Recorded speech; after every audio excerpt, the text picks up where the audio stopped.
Welcome to the Daily Drawdown, where tariffs, AI Capex, and power costs move markets. Three pressures are starting to converge at once: higher trade friction, higher infrastructure spending, and higher energy risk. That combination matters for margins, credit, inflation, and the market's biggest winners. The administration has imposed new Section 301 duties of roughly 10 to 12.5% on imports from 60 trading partners, covering nearly all U.S. imports from those economies. For China, the effective import tax rate now moves above roughly 22%, replacing the prior temporary 10% duties.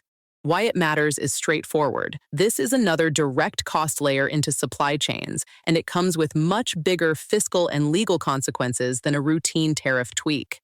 The White House is grounding the move in forced labor concerns, but the policy also carries political baggage from earlier reciprocal tariff fights, refund disputes, and criticism that it could be read as retaliation in broader transatlantic disputes. What to watch next is the court challenge pipeline, the pass-through into import prices, and whether companies start accelerating sourcing shifts again. The biggest practical story in tech right now is that AI spending is no longer just an equity story. It is becoming a credit story. Hyperscalers are pushing into infrastructure spend on a historic scale, with some estimates running to about $3 trillion over 3 years and roughly $1.2 trillion in next year's spend in the most aggressive counts. That is starting to pressure free cash flow hard enough that firms like Alphabet and Meta have at times been pushed into negative free cash flow territory on these models. Debt markets are reacting. Yields and CDS spreads for AI-heavy borrowers have widened, and financing examples like Meta-linked data center debt around 7.5% show lenders want compensation for the build-out risk. The core issue is whether these Capex curves convert into durable revenue before balance sheets get stretched. If not, more debt, more equity issuance, and wider spreads are all on the table. Intel's quarter showed the split perfectly. Revenue growth was the fastest in about 15 years, helped by strong data center demand and server CPU sales, but the stock still fell. The reason was Capex. Intel lifted full-year capital spending to above $20 billion, and investors immediately focused on dilution risk, return on investment, and whether foundry spending and the 14A roadmap will ever throw off enough free cash flow. Oracle sits in a similar conversation. It won a Pentagon software contract worth up to $7 billion over 10 years, which is a real revenue catalyst. But investors are also looking at negative free cash flow, wider credit spreads, and how much of Oracle's growth narrative is tied to AI partnership execution. The message from the market is that backlog and strategic relevance are no longer enough by themselves. Funding discipline matters again. Apple is standing out by doing almost the opposite of the hyperscalers. Its AI strategy is relatively capital light, with about $14 billion of Capex through 2026 and less than $2 billion on AI in a recent quarter, leaning more on outside models than on building hyperscaler-scale infrastructure. That matters because it protects the balance sheet and keeps pressure off free cash flow while peers are pouring money into compute. The trade-off is that Apple's upside has to come more from pricing, services, and the device cycle. Analysts are watching whether upgrade programs soften sticker shock and whether component inflation eventually forces higher flagship pricing to defend margins. Underneath the AI spend boom, memory is shaping up as a likely constraint again. Analysts expect shortages to re-intensify around 2027 as demand shifts from training toward more inference-heavy workloads, which are especially memory-intensive. That long-term demand case is colliding with near-term market pressure.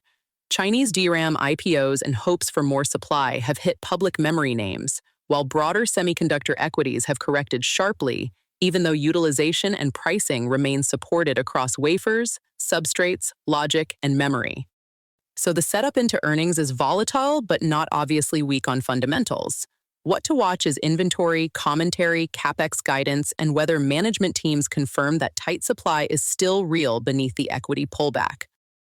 If compute is the headline, electricity is the bottleneck behind the headline. Data centers are projected to take a much larger share of U.S. power demand by 2035, with some estimates reaching around 20% of total electricity use and up to fourfold growth from current levels. Utilities and operators are scrambling for workarounds, curtailment clauses for 50 to 100 hours a year, on-site generation, repurposed turbines, liquid cooling to reduce water strain, and faster solar and battery builds. Nuclear is back in the conversation too, especially small modular reactors. Oklow's authorization progress matters because dedicated stable power is becoming a competitive input for AI infrastructure, not a side issue. The practical market angle is that power availability will shape where data centers get built, how fast they come online, and which projects actually earn returns. The other inflation risk is energy. Middle East tension, including threats around the Strait of Hormuz and Red Sea disruption, plus Black Sea instability, have pushed crude sharply higher at points, with Brent moving from the 70s toward 90 and briefly above 100 in some episodes. Analysts are openly discussing $100 to $130 upside scenarios if escalation persists. That feeds consumers fast. Gasoline around $4.10 a gallon is already part of the conversation, and refining constraints make it worse because crude shocks hit finished fuel prices harder when refinery capacity is tight. The U.S. has not built a new refinery since 1977, and outages and maintenance have kept product spreads elevated, which supports refiners but adds pressure to transport-heavy businesses and headline inflation. For the Fed, sustained oil strength raises the chance that inflation fears reaccelerate just as markets are debating whether policy needs to stay restrictive for longer. That macro backdrop is showing up in positioning. Mega cap concentration remains a real market risk. A single day of macro pressure recently wiped about $790 billion off the Mag 7, which is a reminder that index resilience still depends heavily on a very small group of names. At the same time, momentum has unwound hard from cycle highs, creating the kind of environment where prior winners lag and leadership rotates. Analysts see room for rebounds in oversold semis and hardware, but they are also pointing to healthcare, REITs, transports, industrial suppliers, and higher quality small caps as places where valuation and earnings support may be better. Bank valuations fit the same pattern. Names trading near 3 times book are drawing skepticism, while banks below 2 times book are getting more support from investors who think this cycle is still cyclical, and mean reversion is not dead. One more area that matters beyond markets alone is AI governance. Recent breaches and model exploits have intensified the fight over open source versus closed models. Supporters argue open weights help innovation and safety testing, while critics warn they lower the barrier for hostile actors to access advanced capabilities. The response range is getting wider, from industry self-governance proposals to legislation like a proposed AI Kill Switch Act that would give DHS shutdown authority and fines up to $20 million a day. What to watch is whether Washington moves toward hard control frameworks or keeps relying on voluntary coordination. That decision will shape development speed, compliance costs, and competitive positioning across the AI stack. That's the board this morning. Tariffs raise costs, AI build-outs test balance sheets, and energy keeps inflation risk alive. You're listening to the Daily Drawdown. This episode was generated by Podkey. Create your own at podkey.fm.